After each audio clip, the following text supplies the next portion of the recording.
You know, when naked dudes are getting knocked out on the street, that feels like apocalyptic. You know, that feels like, okay, the end is upon us.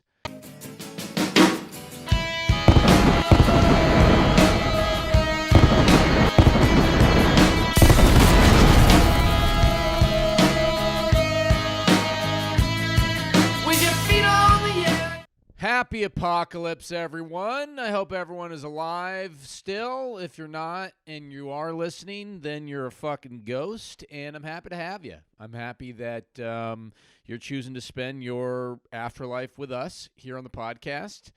And by us, of course, I do mean me looking into my camera and then my phone, which I'm using as a camera, alone in my fiance's apartment. And that counts as my community now that I'm living in quarantine. And I hope your lives are equally as exciting. But seriously, though, to everyone watching on YouTube, thank you. A lot of views this week, more views. You know what I mean? It's building. Each of the episodes has got a little bit more views, and that's pretty fucking cool. Pretty weird. I was just watching YouTube right when I was like setting up the cameras and shit. And the Comedy Store, which is the club in L.A. that I've always that's been like my home club in L.A., god damn, it's going to be really different. Rogan's leaving. Joey Diaz is leaving. Theo's leaving.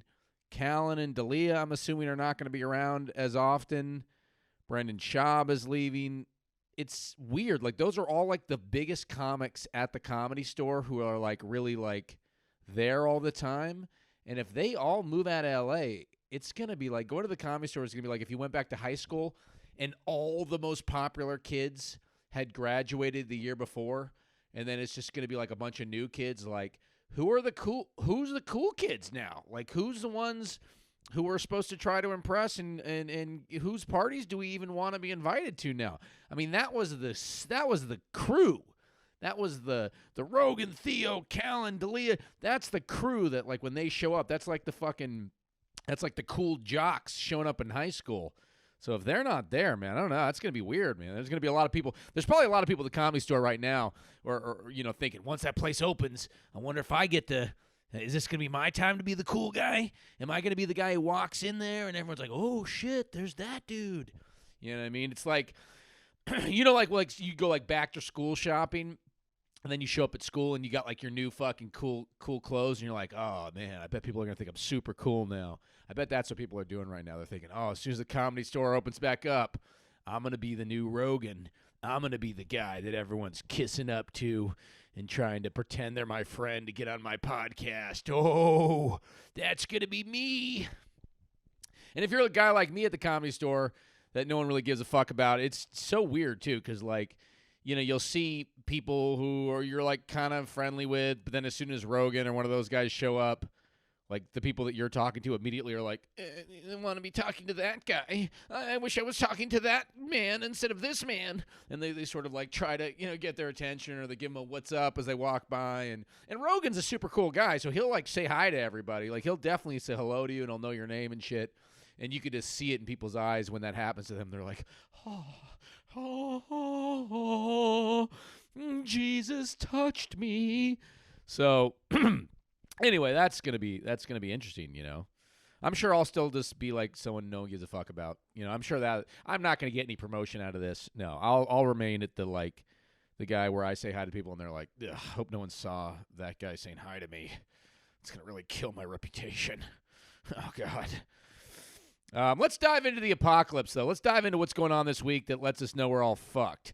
And starting with a story that I just love and 100% support. Naked people are getting knocked the fuck out. There's a video going around Twitter, and it's on TMZ, of somewhere in Europe where this guy is totally naked, stopping traffic, and he's just standing in front of cars. Just standing there, dick out, just dick. See here on YouTube where my hand is, that his dick would, if it was a dick, it would be there. And he's just standing in front of a car, just blocking traffic. I don't know why he was. I'm sure it was a protest about something, or he was trying to cancel underwear or some bullshit. And usually if someone's naked, I think they think that's like a force field. Like no one's going to fuck with them because they're naked. Like you don't want to get near someone who's naked. Like that's usually like a pretty safe bet. Like if someone's naked and it's not in a sexual position, people are going to be like, let me just get the fuck away from this dude. Nope. Not so lucky, naked guy. You got to see this video. I was going to post it on the show, but I don't know how to blur it out, and I don't think YouTube will let you show like naked stuff, but you can find it. This giant, bald, Russian-looking dude, or he's not even Russian. He looks even like more hardcore than that. It looks like he's like from Belarus or fucking Chechnya or somewhere that you only see in like, low-level mob movies or whatever. He gets out of his car, goes up to the naked dude.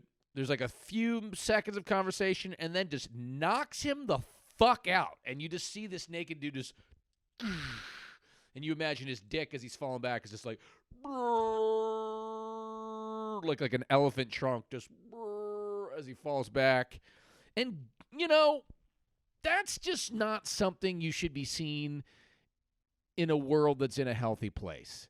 When naked dudes are getting knocked out on the street, that feels like apocalyptic. That feels like, okay, the end is upon us. Though, I want to make it clear, I totally support that. If you're outside and you're naked and you're not like being chased out of a house, yeah, dude, you deserve what comes to you, man. That's not okay. There's specific times for naked, and blocking traffic is not one of them, Although I'll say this. If you don't want to be violent and somebody's like just naked in front of you and you're trying to figure out how to navigate getting by this naked person, you don't have to be violent. If someone's naked in front of you, here's what you do. There's a naked guy in front of you, this is what you do, right? You get naked yourself. Take off all your clothes, and you just walk up to that naked guy, and if you touch the tip of your penis to the tip of his penis, he will magically disappear. That's true. That's a fact. He will magically just bing, blah, and he will fade off into the ether. So that's another way to handle it, Just get up there, give him a little bing, just a little boop, like when you touch noses together, just one of those, and he will magically disappear. That's one way to handle it. Everybody's good. Please keep subscribing, by the way. I'm seeing a lot of good like thumbs ups and stuff on the videos, but a little bit more subscription would be good. Trying to get those subscriber numbers up. So yeah, hit that subscriber. Why not? All right. Here's another one that just lets us know we're fucked, and that is that it's about sense of humor. Here's my biggest issue with 2020. Bigger than the coronavirus, bigger than everything. Humor is done in America, especially on the left. The left just cannot understand what is appropriate to be offended by. I am offended by how often liberals get offended. It's fucking unbearable, right? I just saw that in Portland, where I am right now, at a summer drive-in movie fest, they have insisted they remove Kindergarten Cop because they feel it glorifies over-policing. Fucking Kindergarten Cop. They're watching it, and they're thinking, this is offensive because it's glorifying policing. And you got to read the article. It's amazing. It says, like, in this country, 5- and 6-year-old children are being arrested all the time. And I guess there must be talking about kids, taken away by ICE, which is horrible. And, of course, 5- and 6-year-old kids being handcuffed is horrible. But can you not separate that from fucking Arnold going undercover in Kindergarten Cop? I mean, I haven't seen the movie in a long time, but I don't think it's all that serious. I don't think it's connected. Like, that's what's just so annoying, and it's so hard to be a liberal like myself because they're so illogical. It's like the way that I see people like on the far right, like having these crazy justifications for, why they should be allowed to own this gun and why like a bump stock rifle, whatever the fuck it is, should be allowed. Leftists are the same way with like why things are offensive. Like, are you fucking kidding me? You don't think people can watch Kindergarten Cop and like understand it's a movie and not be like, man, I wonder if this movie's saying we need to go arrest children. We need to get big Austrian cops in all of the schools in America to arrest kids. It's like, no, dude, that's not what they're fucking saying. It's so idiotic. It's just completely idiotic. And it's sort of like, what, are we just going to get rid of all cop movies now? like every movie or TV show with cops, that we're going to have to get rid of that? Because that's pretty much, I don't know, 90% of the movies I like. Like instead of RoboCop, it's just going to be like a robot, like a guy who just became a robot, and now he's just sort of walking around like he's a guy who worked in an office, and now he's a robot, and he's just like, I am collating papers. I'm getting my lunch from the staff room. It's like, that's not as good of a movie, you know? Like, we need cops. Most movies and TV shows need cops. Like, that's part of it, right? And especially if you start trying to remove cops from, like, 80s movies, because I would say, like, 95% of the cops in 80s movies are just, like, a mean, alcoholic white guy who just beats the shit out of everybody. Like, that's every cop in an 80s movie. Just a guy who's like, I'm going to just drink whiskey, probably be racist, and beat the fuck out of everybody until I solve this case. And once I solve this case, all the people I beat the shit out of, all the warrants I didn't get, all the fucking illegal shit I did, that's, like, fine now. You know, that's how being a police officer worked in the 80s. Like, if you solve the case, if you crack the case, Mikowski, then all is forgiven. Oh, you cracked the case? Okay, well, then the $9 trillion worth of property damage, the fucking million squad cars you smashed up, you know, all the guys whose arms you broke to get information, that's good. We're good. We're okay. We're good. Yeah, now just wave it. Just wave it. You know, there's no cell phone footage like, turns out Mel Gibson actually, he and Danny Glover beat the fuck out of somebody to get information. You know, there was nobody like filming Dirty Harry as he was doing his thing, you know. No one's like, yeah, it turns out Nick Nolte dropped the N-word like 97 times during 48 hours. So, yeah, I don't think you could say the N-word if you're a cop, but apparently in the 80s you could. But I mean, it's like, you realize, I don't know, with fucking movies, it's like it's a movie, okay? It's just infuriating. And this is what's the best part about all this. So they pulled Kindergarten Cop, and then what do you think they replaced it with? Another fun, family-friendly comedy? Nope. They replaced it with a documentary on civil rights. They replaced it with a documentary on civil rights, which a valuable thing to watch, but is that really a replacement? Like, I'm assuming kids were coming to this. You know, children were going to watch Kindergarten Cop, and now it's like, oh, sorry, kids, instead of a goofy action comedy, civil rights. That's what the family outing's about. Civil rights, because you're not hearing about it enough now. So when you go to a drive-in movie theater, that's like saying, hey, we were going to make pizza, but turns out some people here are lactose intolerant, so we made Brussels sprouts. Yeah, so that was the best option. Yeah, we decided instead of pizza, we'll just segue a little bit over to Brussels sprouts, and that'll be equally as good. And speaking of food, here's a great transition. Here's another thing that seems very apocalyptic to me. This is almost unbelievable, and it's very sad. So I'm not trying to make fun of this, but I'm going to actually then try to make fun of it. But mac and cheese apparently is in a bit of a transition because it's being eaten more and more frequently during breakfast because the economy's fucked and people aren't going out of the house because of Corona. So people are stuck inside with their kids. Sounds like a nightmare, right? To anyone who doesn't have kids like me, as annoying as it is to be in quarantine and as much as, like, this has been such a depressing, boring year, anytime I think about, like, my friends with kids or my brother with a kid, I'm like, God, that sounds so much worse. Like,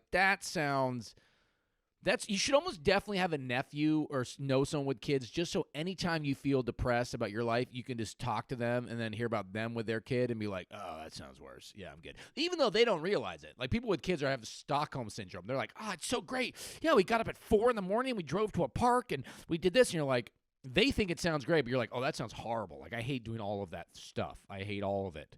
So just tell me more about what you had to do, and then I'll feel better about the fact that I'm not doing shit. Because being bored and not doing anything is always way better than having to do stuff. You know? Anytime I feel bored, I got nothing to do, if I think about having to get up and do stuff, I'm like, oh, I'd rather be bored. I'd rather sit around jerking off and feeling kind of depressed than, like, being stressed out and having to, like, drive to do something. Like, no, I'm good on that. Anyway, so mac and cheese, because people are eating it more and more, during breakfast and having to serve their kids, they feel like apparently there's like a shame associated with it. And so Kraft is releasing new boxes with the mac and cheese, and they're showing it as a breakfast item. They're describing it like a breakfast food.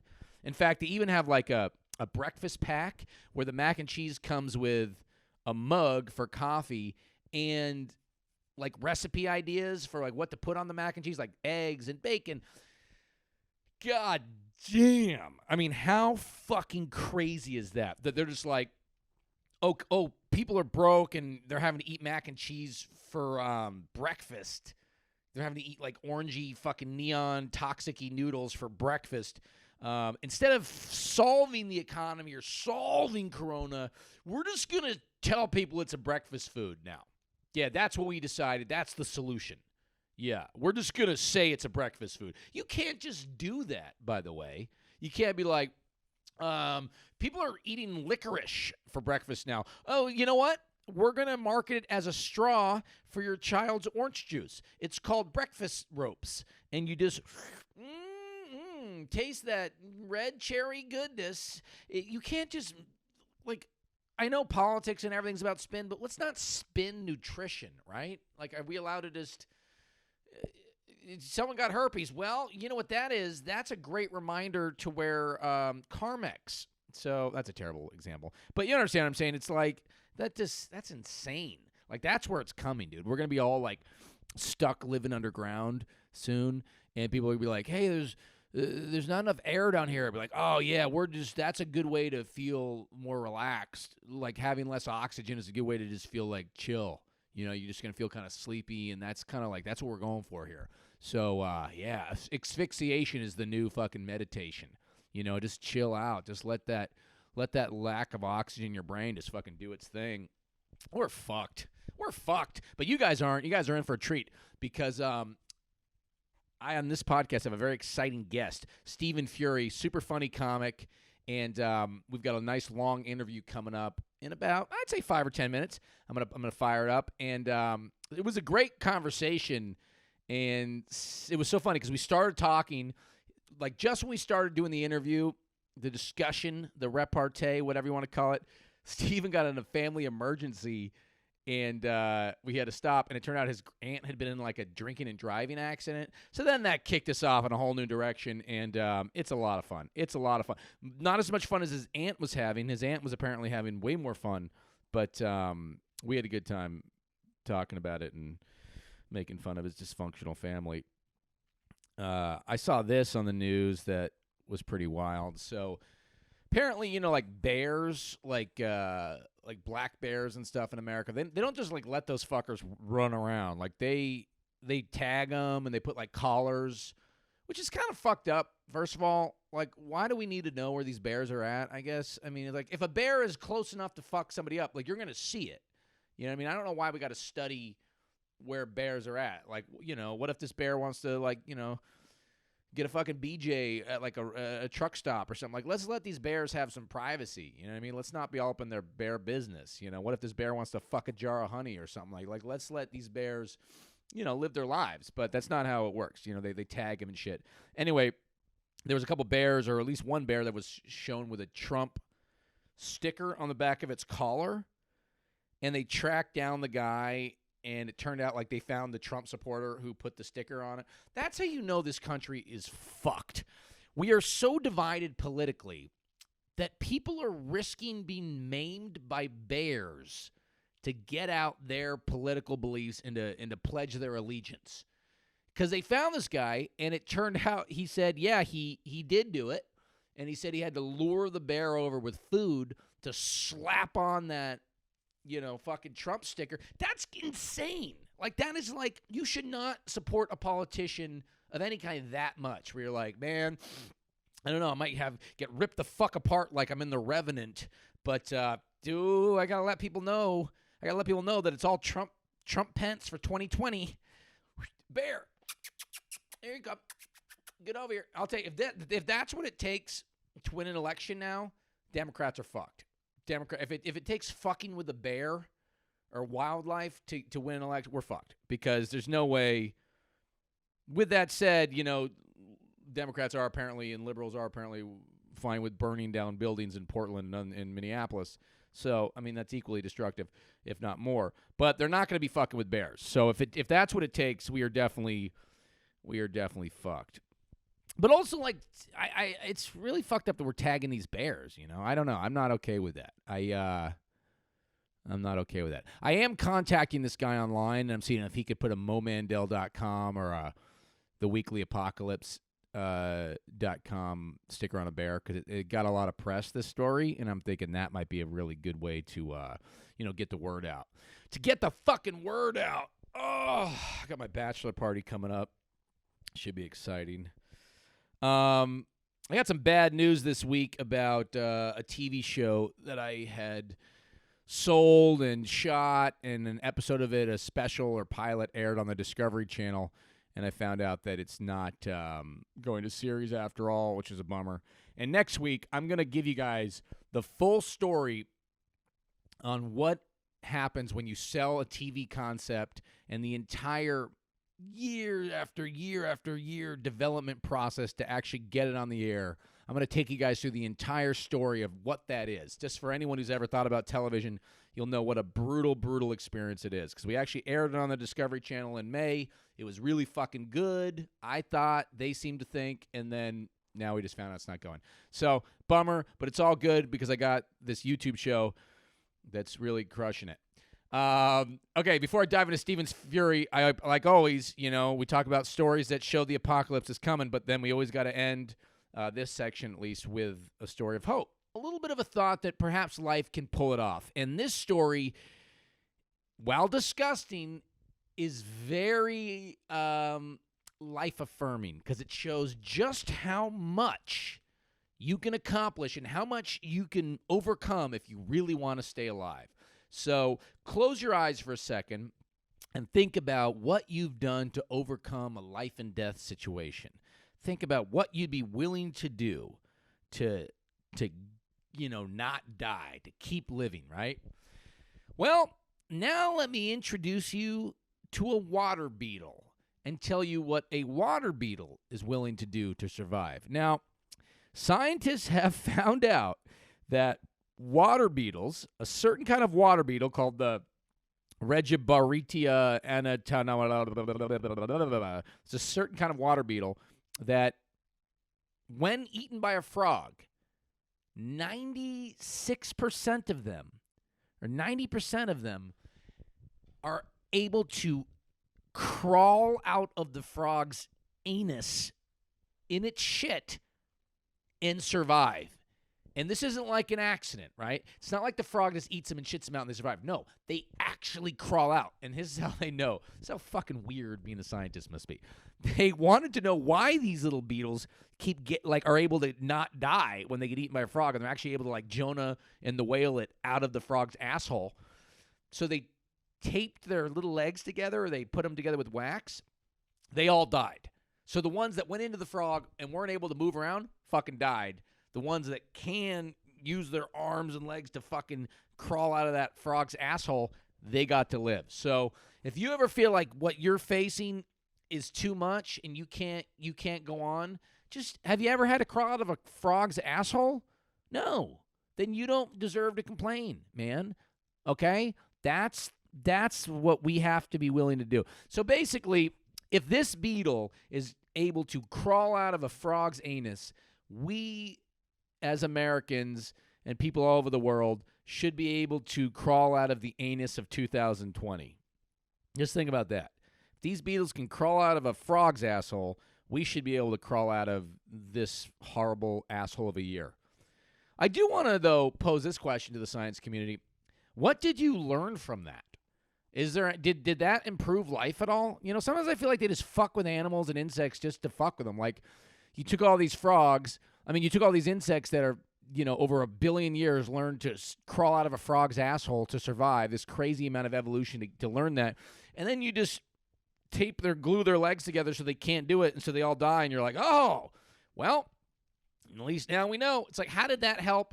Are we going to plug that info into life now? Like, is that going to make human life better? Or you're just like, well, in case we're ever stuck in a frog's asshole, at least we know we got to be able to use our legs to get out of there. So let's write that down. That'll help humanity. Anytime you have to get out of a frog's asshole, use your legs. All right, bring in the monkeys. Let's drill into their fucking skulls. So anyway, but you know, if you look at it a certain way, that's hopeful. It means there's hope. All right, we're going to dive into the Stephen Fury interview. Thank you guys for watching. Please listen. It's a great interview. Thank you for watching. Subscribe, hit the like, tell your friends. Mo Mandel, The Weekly Apocalypse, The Real Mo Mandel on Instagram. And happy apocalypse. I will see you in the ashes. In fact, I will see you right now with Stephen Fury coming up next. How do I segue out of here? Boom.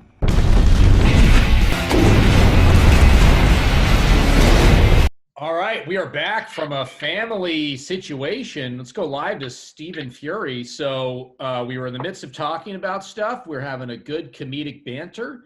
And then your mom calls. I get a text from you. There's a drinking and driving incident within the family. Tell us more. What went down in the last 10 minutes? My whole family's dead. They died in a Really? fireball. Ah, not at all. is this not a good It wasn't that bad. time to do the comedy podcast? Or we can reschedule? But yeah, let's talk about dating. Dating's a lot harder when you're all alone. Never been an orphan before.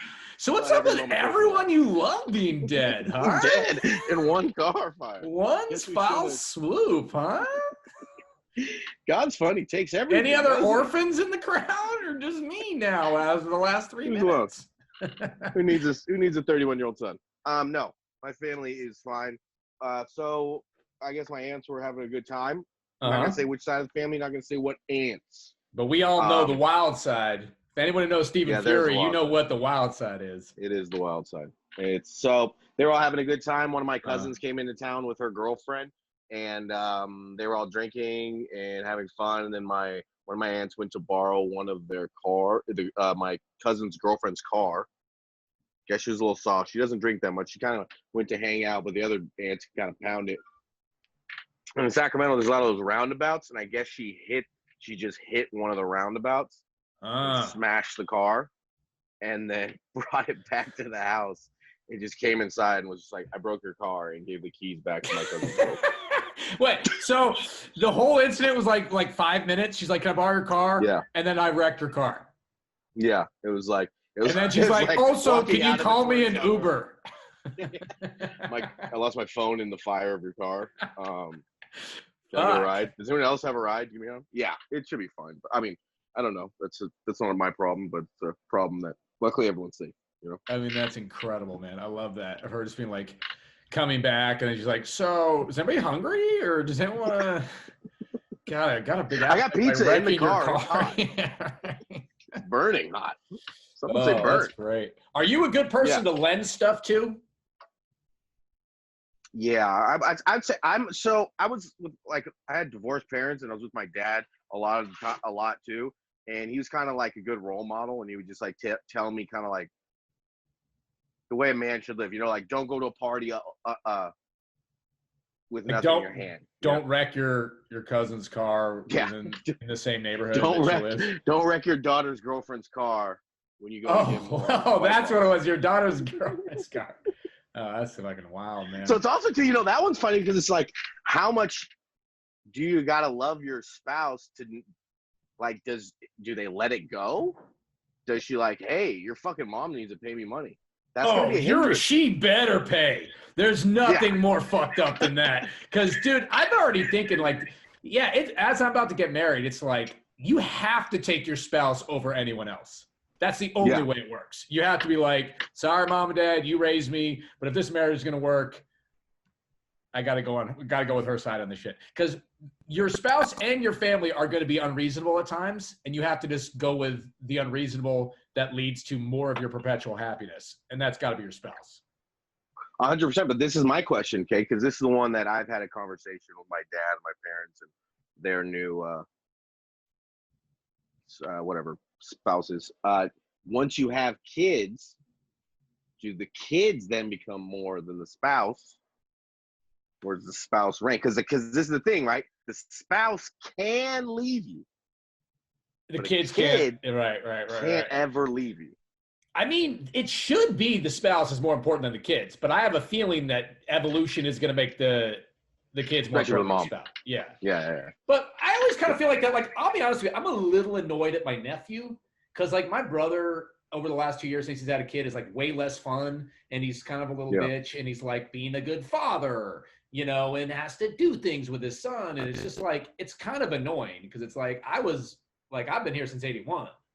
You know what I mean? Like, we've been tight, and now this little fucker is like, yeah, it's a little new guy, and I noticed that like when I was playing with him, my nephew at the first like couple times I saw him, I was a little rough because I wasn't used to a baby, so like I bumped his head on a chandelier, and then my brother was like super weird with me about it. I'm like, I don't think my brother would care, but I could tell his wife was weird about it because people don't like when you bang their infants. Does she like you along with his wife? Yeah, she does like me. Let it go. Right, dude. I'm like, your kid's got a skull. It's got a soft head. That's what it's for. Right, it's true. Damage. Yeah, it's like you can't damage a Nerf ball. Exactly.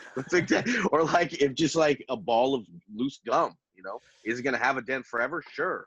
Oh, okay. Your son has to be smart. Okay, he can't have a head injury. Jesus, fucking white privilege. That's discrimination against fucking dumb people. You know what I mean? Dude. I want more dumb people. Bang every baby's head. That's what I say. Dude, I've been pro banging baby's head since it started. Lower that bar, man. So one thing, that child's head.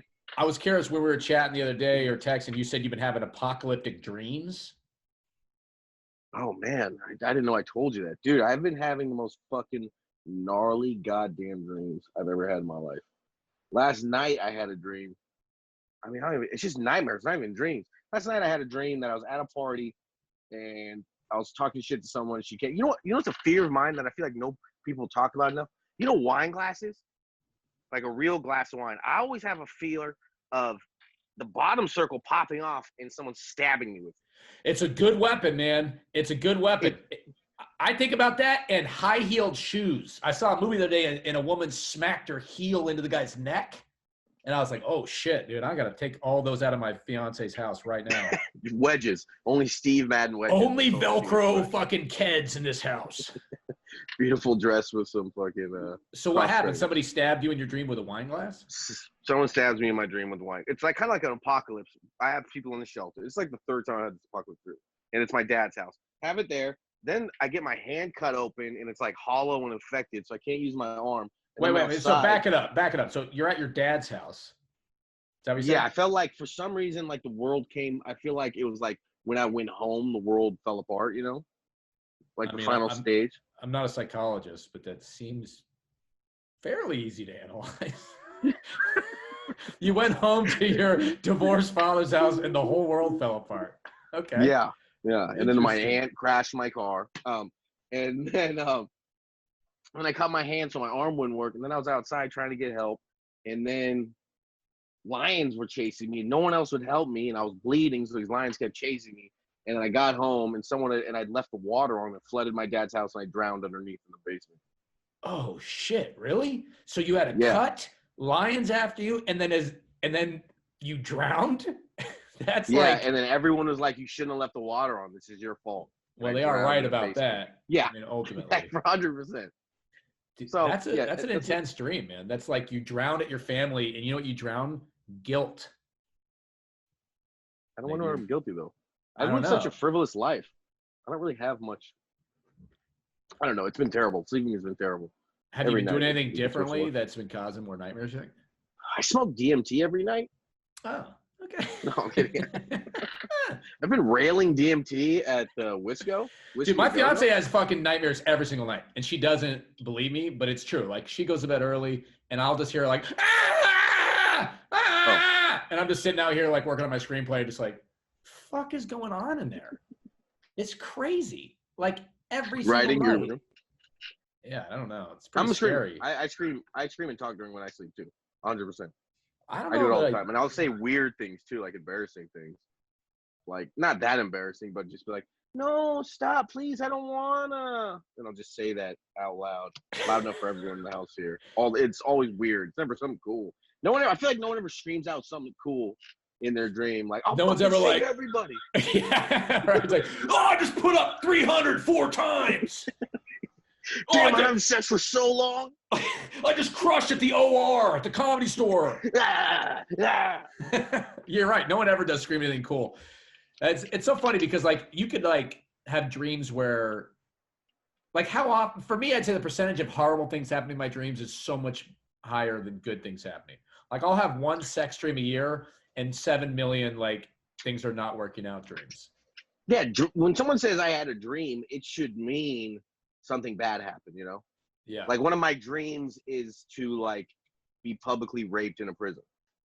It's like, because that's normally. And just to be clear, you don't mean one of your goals when you say dreams. No, you not say, goals. These are okay. What, just being clear. These are dreams. Okay. So it's like, I mean, I actually never been raped in a prison publicly, but you know, those guards get a little handy sometimes. No, I don't dream about prison. You don't? I've had prison dreams. It sounds pretty scary. I used to watch a lot of those lockup shows, and then I started having dreams I was in prison, and I was like, I gotta stop watching these shows. Watch the toughest prisons in the world one? Yeah, I've watched all of those. Yeah, dude, just like everyone's worse and worse. It's just like a hut in Paraguay with like monkeys with knives. I like watching shows where it makes me feel better about my life, you know? Like if you watch Lockup or Cops or fucking, Hoarders, you're like, I'm pretty Intervention. Nothing better than doing drugs, watching Intervention. you're like, I got 5 more years. These fucking pussies couldn't handle it. What's that? That's 10 years in? This is a year and a half, baby. I'm good. I don't lose my teeth till at least 6. Dude, I saw this story today that, was one of the things where I was like, man, talk about like, not necessarily the apocalypse, but it's like somebody's own life is doomed. 2 friends in England have gotten arrested together in drunken behavior incidents involving the 2 of them 220 times. So the cops have outlawed them from hanging out with each other. That's their punishment. Either that or they go to prison for 2 years. 220 drunken arrests for them fighting with each other, for them drunkenly fighting with neighbors, for them making noise. But see, to me, that feels like a normal crime in England. Every crime I think of England, I always think like 2 guys drunken knuckleheads and shit, basically. Drunken knuckleheads. It's always watching West Ham or some shit. That's always there. You never think of like mass shooting or bombs. Probably a lot of bombs. But that's you just imagine guys being like, "What the fucking hell you shot?" You just like that and that. They're scary, dude. Like anytime you watch those British shows, like those dudes are scary as fuck. Well, the crazy one with British people is like everyone's like, because they don't have weapons, the police don't. I mean, they have weapons, they don't have guns, so it's like they're always like, well, you're not gonna die, but it's like a lot of the British dudes I know, they headbutt a lot more. They'll bottling happens all the time. That's like just a way of life. Well, do you actually know these people, or are you just basing this on like a Guy Ritchie movie you saw? My buddy, he likes dags. My buddy Brad Pitt. I would say about 4 friends of mine. Most of them are through one group, so that could be a little thing. But one of them's a comic, and he got on the newspaper one time because he was arguing with a heckler. He's also like, you ever the guy who works out and he only uses a kettlebell? So he's like kind of thick and like sturdy, large head. So these kettlebell folk are like. So he's heckling with the guy. The guy's heckling the whole time. They're getting pissed. They're talking shit. My buddy gets off stage. The guy comes up to him, is yelling in his face, and my buddy just goes with his head, bam, and smashes the guy's face. That's like a fantasy of mine. I would love to do that. I would love that. I would love somebody to talk shit, and I just do that cool thing where you pretend like you're letting it go, bam, and then they're on the ground. Oh, God. I could jerk off to that fantasy of being able to do that. See, but there's the 2 problems with that fantasy is, right? It won't work. No, you'll slam your head into their tooth. Into his. Yeah, no, I mean, I'll fuck it up. I'll break my own nose on the guy's face. Yeah. Like, I know it won't work. But it's like a headbutt's like a key, it only works in one specific place of someone, and that's like the nose area, because this is mush. You can mush this. But the also one is, in America, all the hecklers are women. Yeah, so they did. He had a male, and then he got in the newspaper. That guy sued him. That's the other problem with fighting is people forget that, like, then they just sue you. Yeah, we're adults now. We don't go to the principal. Yeah, it's not like people are living by the thug life, don't go to the cops mentality. Every single person will then sue you. You know what I mean? It's not worth it. 100%. It's either I lose, or And then I I sue. lose, and then I sue you, or I win and I get Yeah. sued. There's no benefits in fighting anymore. No, it's not good. Everyone's It's like, you're a not good. pussy. It's like, dude, I'm fiscally responsible. Oh, 100%. I mean, if you're not a pussy at a certain point, it means you've never established anything you don't want to lose. And that means you're a total loser, you know? Yeah. Only people who are like down to fight and shit, they're just like, well, I mean, I have nothing. So yeah, let's end this fucking nightmare right now. Or you've never lost. You know, because if you've gotten in fights and you've lost, and after a while, I mean, I used to fight a ton of people when I was a kid. And dude, not a kid, like teen, 20s. But like, dude, getting punched in the nose fucking sucks. Oh, it's so bad. It hurts so much more than people think it hurts. It's like so painful. And it's emotional, and your eyes are watering. You're like, I'm not crying. I know. And you got to fight the guy. And to be honest, like, hitting somebody is pretty emotional too. Like, I had a situation one time where I was breaking up with this girl, and you know, over the course of like a month, it was a slow breakup, and I went to some thing, and even though we were technically still together, some guy like tried to hit on her or whatever, and I sort of saw them doing that, and I just like kind of followed him outside, and she was too drunk to really know what was going on, and he gave her a hug goodbye, and he kind of did that like slide around and kiss thing, you know, you hug a girl, and then like you kind of like try to position so your face get on is the meet. face, right? But he didn't know that old Sucker Punch Johnson over here had snuck out there, and I just totally Sucker Punched him in the side of the face, and it was like bam, and like blood immediately, and I felt like emotional and sad, and I was gonna throw up and cry. Like, I'm sorry. I felt very weird. I just ran off into the night, and then he tried to sue me. But it was, it's like, you're like, it's almost too much emotion. It's like there's that animal part of your brain that you've repressed to try to live in society. When that violent part of you comes out, it's like ancient trauma. I feel like that comes out of your brain, you know? It's because you don't use it. It's like a rabid dog. You don't use it. You don't do it. And then once you get with it, or you try and walk this thing, it's just like, it's just like stand up, you know? Oh, people, you know. No, I was just going to say, I think you're right. It is like that rabid dog part of your soul. And I think when it comes out, it's like, A, it's scary because you realize it's in there. And B, it's like, maybe it's sort of like the way a dog feels when it sees a wolf. And it's like, oh, that's what I was. Like, that's what I am. And now I'm like this other thing. And then UFC fighters are guys that can like walk with their dog without a leash, and it sits and it scoops its own poop, you know, because they deal with it so often that they've trained it. And it's like doing stand up where like, you know, like we get on stage, sometimes you'll get nervous, sometimes I did some shows first time back, that was gnarly. And you'll do some shows and it's good, but if someone who doesn't do that gets up there, they can't think of stuff, they can't react to things in the room. But I thought was fascinating one time. A Sacramento guy, Uriah Faber, you know, was a big UFC fighter. Love him, yeah. California so kid. I know that guy forever because when I was opening at a comedy club, he was just starting out. We were both basically like in the open mic circuit of different careers, you know. And I was talking to him like one time, and I was asking him like, once you become like a UFC star and everything, and I was like, how did you know you'd be a good fighter? He said when he was a child, he just thought he could beat up everybody. And I was like, I've never thought that. Like, maybe I thought that at such a young age, and the first time I got hit, I was like, that's it, I can't beat up anybody. But I'm like, what a lucky break genetically that something in your brain just said, or maybe not a lucky break. Turned out he is pretty tough. But I guess it'd be worse if your brain was like, you could beat up anyone. The world's like, nope. He's just going to beat the fuck out of you. Well, what's crazy about him is he's very small. He's not a big guy. No, I've been out with him before, and like, not that I know him so well, but a few times we went out, and like one time, like somebody took his parking space and he kind of just got out of the car. And I think the guy was like a little mouthy and then realized who it was because he was in Sacramento. People know him. But I was like, oh yeah, if I saw that guy, I'd be like, fuck you, dude. I'm going to fuck you up. And then snaps your arm. Then he snaps your arm. Yeah. It's just a little tiny gap in your arm and you can never throw a baseball again. Yeah. Like this is another one that I like is like when some people at a young age do and notice what they're going to do the rest of your lives, like him. Like there's this dude, it's one of my favorite shows. It's called, I'm a Killer or Killers or something like that. Oh, yeah, It's yeah, on yeah. Netflix, right? Yeah, and the guy in the front of it looks like Kyle Kinane. Yeah, like if Kyle would have stayed in like Chicago. Yeah, when I first saw it, I was like, Steve oh, Kyle's got a Kinane. new special. Like, oh no, it's a serial killer with an equally giant beard. Okay. Kyle from prison. Way less funny than his old stuff. Yeah. I would say get out of solitary confinement and experience the world, maybe.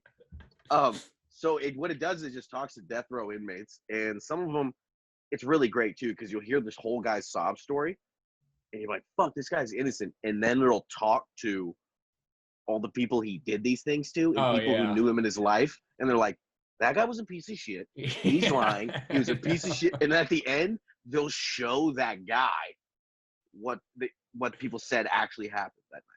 And the best guy on it, well, there's a lot of pretty good ones, is this little Mexican dude who's in Texas, right? And he ended up killing like 6 people high on cocaine because he said the devil told him to do it when he was like in his early 20s. And he said, I think I saw this one with the devil guy, but go on. Yeah. This is the best. And I'm honestly on his side, because he goes, you know, ever since I was a kid, I knew I was the son of the devil. And I would tell everybody that, and I would do it. And to prove it, and this dude wasn't fucking around. He wasn't like a guy who seems like a shady dude who likes to steal things. This guy seemed like a psycho, right? No, he seemed like a good guy, yeah. Yeah. Someone you leave your kids with. Yeah. He goes, to prove it, when he was a kid, he would do this all the time. He would go in his neighborhood collecting black widows, and then he would get his friends, and he would open the jar, and he would say, if I'm the devil's son, none of these will bite me. And he would get there, and he would dump black widows on his head for like 6 or 10 kids in the neighborhood. And he was like, I never got bit. So it's like, so these murders are really on those spiders a little bit. You know what I mean? Like that one, yeah, exactly. If one of them would have just fucking bit him, those people don't have to die, you know? A black widow had one time to step up and do something good. Yeah. And 500 of them failed. Even when they don't kill you, they kill you. But I bet he just was not good at identifying spiders. What if you interview his friend? He's like, dude, those were daddy long legs. No one ever had the heart to tell him. He didn't know anything about insects. He was colorblind. I think one was a rock. I don't know. He just seemed so proud that he didn't get bit. Yeah, what was a rock? He seemed so proud of himself. We just let him have that. We didn't think it was going to lead to him killing 6 people, thinking he was the devil. We just thought we were doing a good thing for that kid. Ah. You live, you learn. You live, you learn. I'll tell the next guy who does it. Dude, that's fucking scary. So that's what ended up happening with this guy. So he just grew up thinking he was the devil, and then kept trying to prove it to people. Just kind of kept trying to prove it to people. And then one time he had a party with someone. They were like, ran out of coke. They were like young too, like 19, 20. They ran out of money for coke. And they were like, he was like, hey, this guy helps me like clean up his house. I know he's got some money. You want to go in there and just murder him and take all the shit? And then him and his buddy were like, yeah. Mm-hmm. Yeah, $50 for a gram. Yeah, I'll go kill another guy.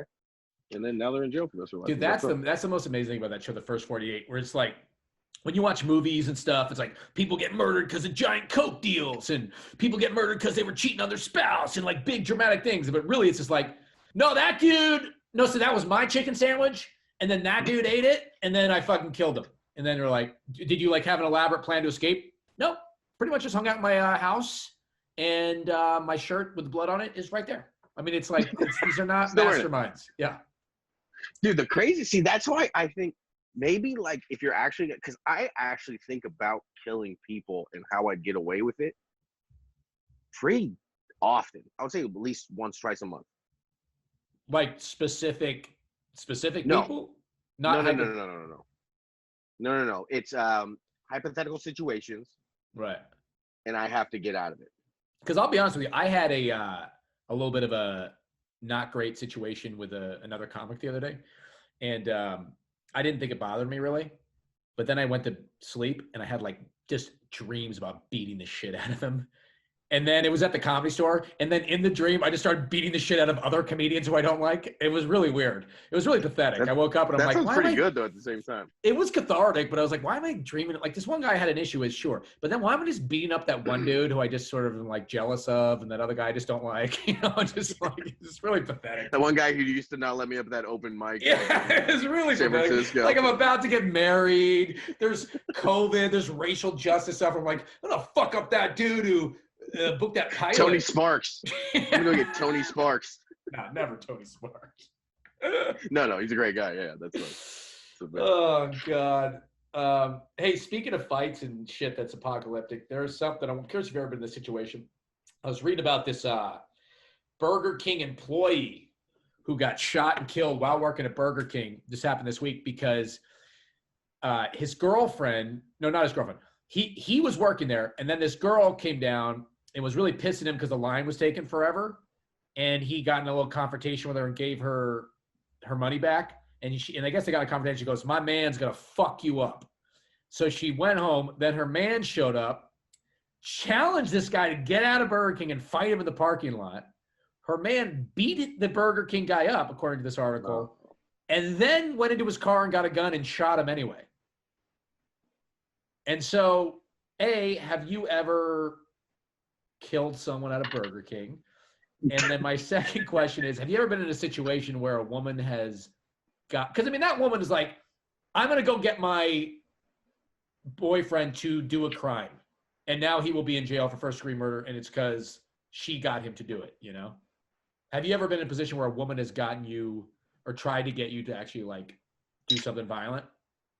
Oh yeah. I when I was younger, I was like selling drugs and stuff, and I was a lot different and a lot meaner person.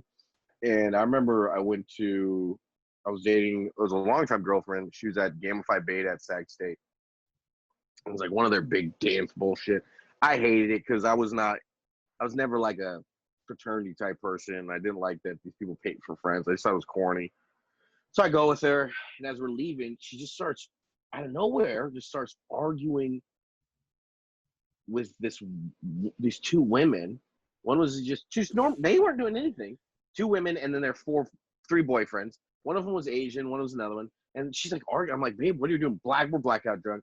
And then she goes, well, fuck you, you Asian bitch, right? Whoa. Damn. So, yeah, so now I'm like, fuck. Because it's like, one, I have to support you because you're my girlfriend. But if you do, you're like a racist. You know a racist apologist. And it's like, I don't really want to do this. Right. But I'm definitely, and at this time, I used to be pretty buff, like out of high school for a little while. And so there are three guys, they just look at me, and like you can tell when people are about to fight you, you get a different eye thing, you know? Yeah.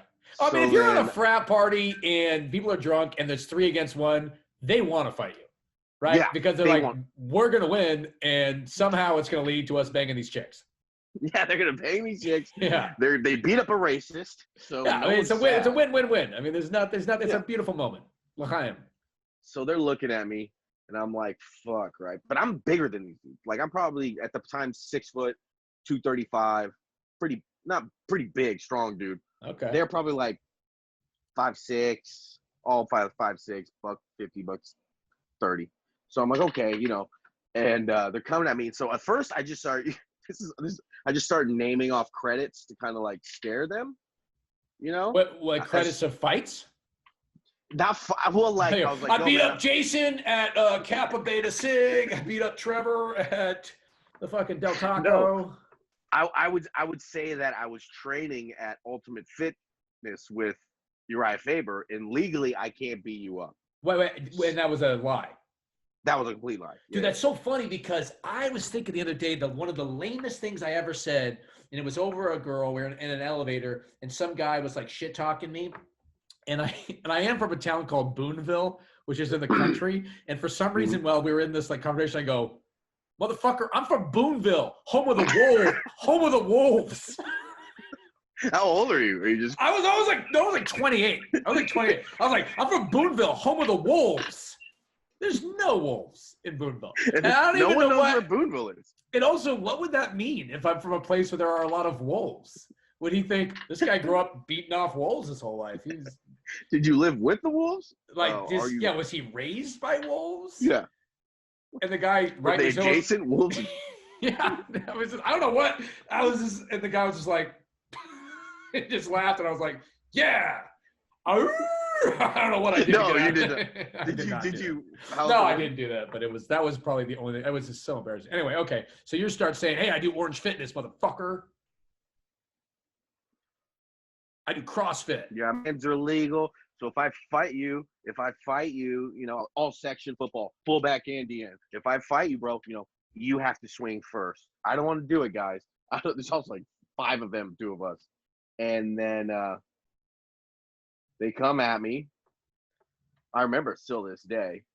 Because I don't think they really knew how to fight, but they were just like, 3 of us against 1. Let's beat up this guy. I mean, it's incredibly rare that anyone knows how to fight. If you felt like you knew how to fight, I've been in numerous fights, no idea how to fight. It never goes particularly well. I was just kind of like pretty big and strong, so I could just pick people up a lot of times and slam them or something. I was never like a guy who's like fucking. Wait, did you actually do that? Is that when you picked them up and slammed them? Yeah, I was pretty strong for a little while. Like I mean, if you're like 150, I was benching like 325, 335 in that area. Because I remember some guy in my high school one time, this huge Native American kid picked up 2 Mexican gangsters and slammed them together. Like he slammed them into each other. And I was like, you could do that? Like that's some fucking like ultimate fighting shit. Fucks them up. Yeah, that's pretty impressive. I remember one dude I was beating him. He was a little guy, and I swear this is true. He was trying to armbar me. Like he was like holding onto my arm like this. And I just picked him up and like slammed his head. And then I left. I used to get in fights, but I would win. I wouldn't win all the time. I would honestly say 9-6. Pretty solid record. That's a lot. I might make the playoffs. That's a lot of fights. So how did this fight go when you were defending this racist? Love of my life. I shouldn't call that. She's gonna be my wife one day. By the way, I love her work. I love her work in Charleston. She was great at that event. Yeah. She actually handed out the cargo shorts and the tiki. It was wonderful. Yeah. So I got one guy. They were coming at me. I just go to grab one guy. I punch him in the face. He goes on the ground. He's on the ground. I kind of like kneel down, and I just remember going back and just punching him as hard as I could in the face as his friends kicked my head and my back over and over again. And then they managed to pull me off of him. And I was pretty fucked up. My back was pretty fucked up. That kid was pretty fucked up though. I kicked the shit out of him. He wasn't very big, but they kicked my back. I would say I lost. My girlfriend lost a lot more. Those 2. Well, I was gonna say, like, I'm hoping she got the shit beat out of her during all this, right? Mm-hmm. Okay, good. Oh, the worst part of the whole thing. I just defend this racist. Her tracks, her weeds are thrown all about the fucking parking lot, right? And as I'm getting to the car, a friend. Wait, her weaves? Yeah, like, women would get the weave. Wait, is she a black girl? I'm imagining a white racist girl. Oh, okay, because that would be even more complex if she wasn't white, but then she was racist. That's always a complex racist that I kind of enjoy. I enjoy that from time to time. I feel like you have a pass. Yeah, I don't know. Wait, is this like Def Jam? Like, is she allowed to do that, or is that not? Two negatives make a positive. I don't know anything. Well, then my friends come and pick us up, which are a bunch of them, all like jack dudes, and they didn't see them. And then as we get in the car in front of all our friends, so there was this guy who was always hitting on her in one of the fraternities, and she goes, his name was Natter. He was like, of course, his name was Natter. It's got to be Natter. Yeah, he was buffer than me too, way buffer. He was like shredded. I was just kind of big, and she goes, Natter could have protected me. Oof. And I was like, ooh, in front of everybody. And she was so like, right too. Natter could have totally. Natter. Both of those guys. Oh yeah, he was so strong. Dude, I was one time in Miami. I was doing some show down there, and I had hooked up with this girl, this Puerto Rican girl in New York. And, I'm gonna grab a beer. I'm still listening with the headphones. Yeah. And I flew her down to Miami or whatever, and she just was like real sweet girl, but then like she just got real mouthy when she got drunk, and we were in a cab, and she was just like talking so much shit to this old Haitian man who was the cab driver, and like she was just being so rude because I guess he got lost, and I didn't really know what to say because I didn't know her that well, so I was just like, I'm just gonna like kind of stay out of it because it's nothing to do with me, She's just being a fucking bitch to this guy. Like she's just being really mean to this guy, and he's like this old Haitian. This is the first time you're hanging out? Oh, we had hung out a few times, but we weren't like I didn't know that side of her. And then so she's just being like really fucking fucked up this guy. And I'm kind of drunk. I'm just like, all right, like I just want to kind of wait this out or whatever. And then so we get. Yeah, I'm just trying to bang. I'm like, there's a certain amount of racism I'll let go. She wasn't being racist. She was just being really shitty, And I was like, I'm not going to end up sleeping with this old man at the end of the night, but I could end up sleeping with her. You know what I mean? I'm just sort of, that's who's got my loyalty here. If I'm trying to bang this old dude, okay. But I'm trying to bang this Puerto Rican girl. So I just kind of, I didn't get And as long as the Haitian guy's not there, she's not being bitchy. Right, exactly. So yeah, this is more like this particular situation. So I was like, let me just not, but I didn't take her side. I just didn't say anything. And then we're getting out of the car, the cab, and the Haitian guy looks at me and goes, I see you on the street, I'm gonna fucking shoot you in the face. And I was like, me?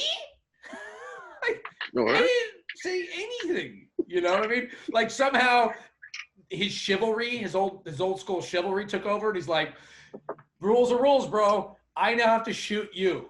Like, I am not even dating this girl. And then I was so scared I didn't go out for the rest of the weekend.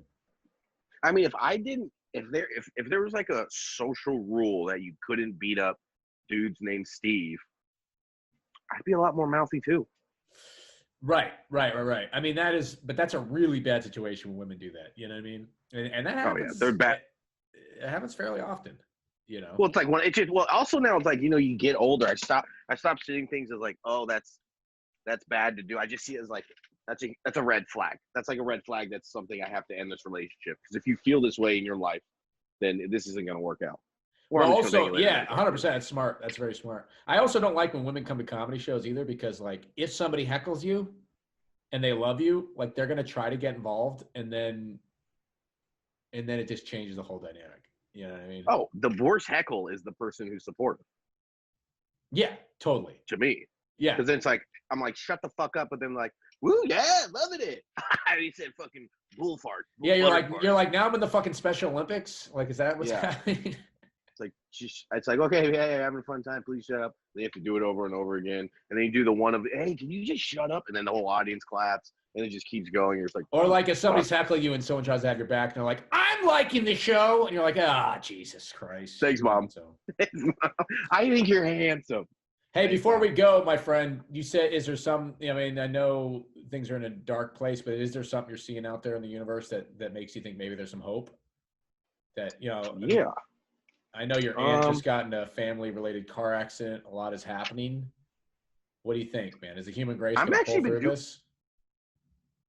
I think they're upping the unemployment. I mean, this isn't the thing, but that's pretty sick, That's really, as far as like, as how bad I feel like everything's been going, like, it seems like pedophiles have infiltrated every part of our government and powerful people. It seems like the CIA is releasing alien footage and saying that astral projection, there's different dimensions. That's all real. But the unemployment thing is pretty good. I'm the tannest I've ever been.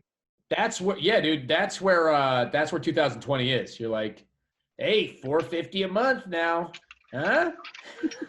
Get that extra. I'm like, I have a savings. I'm like, all right, I'm just gonna chill in my room and not do it. The one thing to say that I would say that made everything, I would say for me, it's the lifeline of normality. As everything spins out of control, there's something you kind of got to grab onto.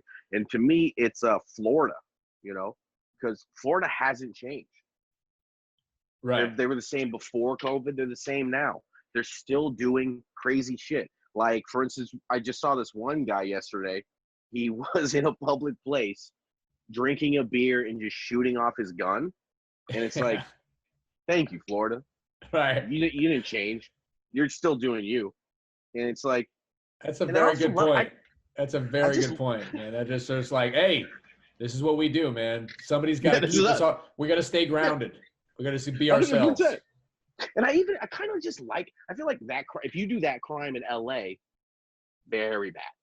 But if you're in Florida, I feel like that's like a normal, it's like how bad that crime is where it happens, If you have it at a grocery store, bad. Yeah. NASCAR, pretty good. I think like, yeah, I think you're right. You do that in Hollywood, it's like, that guy could have been a mass shooter. You do it in Florida, they're like, hey, it was real hot that day, man. It was real hot. It was real humid. And Rusty had to let loose a little bit. That's what had to happen. You got a little bit of here's, here's a bad one. Drinking a beer, shooting the gun in the NBA bubble. Not good. In a good place, at a Marlins game, no one's there. Not any players. No one's there to see it, exactly. Not any audiences. Another one, a bad one, You wouldn't want to go to like a Cracker Barrel and shoot off a gun and drink a beer. But you could go to a Little Caesars, right? Because there's only two reasons you should be at Little Caesars. You're drunk, or you're robbing it with a gun. Right. But I was going to say, I haven't been to Cracker Barrel, but in my elitist West Coast mind, I feel like that's how you tip at a Cracker Barrel, isn't it? Like, isn't that how you Shotgun sort of, shells. yeah, you're just sort of like, hey, thanks. But you don't shoot them off. You just do that thing where they pop out of the gun. Oh, like, you know, yeah, that's a good one. They're like, hey, all right, thank you. Into the grits, into the butter grits. I got to be careful with that Cracker shit. Barrel, Somebody pretty talked a lot of shit to me the other day on my on the show because I was like playing some old Alan Jackson video. I was making fun of it, and I'm like, dude, you understand? Like, I love Alan Jackson. I love all that shit, but you could still make fun of some of that shit too. You know what I mean? Like, So that's my thing. There's nothing I hate more in the world than country from like 2005 to 2018, just mass produced Nashville bullshit of guys in boots and fucking highlighted hair. It's terrible. But then I love Brooks and Dunn, you know. dude, give me some of that 99 Chattanooga fucking. Oh, yeah, dude. Neon Light, I'm fucking with all of it. You know, a little Garth Brooks, that's great. It's just the new stuff's bad and it's sad, but whatever. But don't you think you kind of just feel like that way with music in general? Like, I like shit from when I was younger so much more than new stuff I hear, and I think it's just because I was like more open to music at that age. I take music pretty seriously. So I kind of like, I know I like rap still. I love finding new guys. I love Who's your guy? Do you like NBA YoungBoy? he's a little too young he's a little too like He's like 17. I think he's got like 9 kids. Yeah, it's just like my biggest thing is almost anything I like is I like anything I could never do. Like my favorite sport's the NBA because no matter how hard I tried, I would have never been able to play in it. And then I like rappers that are like say things that, you know, it's lyrics, it's jokes, it's poetry, and when it's good, it's good. But when it's bad, like him, or I'm like, yeah, I can't relate. I'm the opposite with rap. I like to rap with guys whose lives I don't live. Like more like fucking ignorant and fucked up and violent. I'm like, yeah. You like Kodak Black? I mean, I don't know him particularly that much other than his crimes. Like, I feel like he's one of those rappers you only see when he's like, oh, there's that guy who's going to jail again. You know what I mean? Like Tyga. Yeah, I only know Tyga from lawsuits I read about on TMZ. Yeah, his own lawsuits, though. He's actually not a real gangster. He comes from a very rich family. He's kind of I don't know. His is always like, he rented a Bugatti and destroyed it. And then, like, the next week, it's the same story. You're like, who keeps renting this dude cars? He's had so many repos. He bought 2 cars for Kylie Jenner when they were dating and had both of them repoed like a month and a half later. Yeah.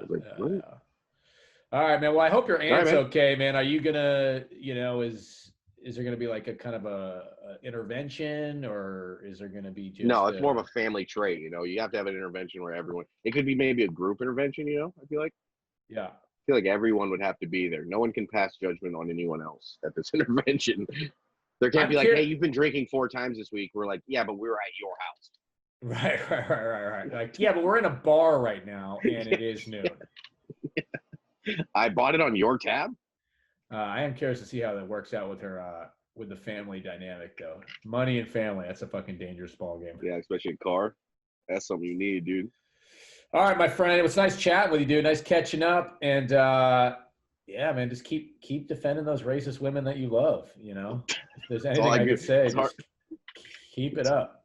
It's getting harder and harder to find them these days, man. Just only Facebook.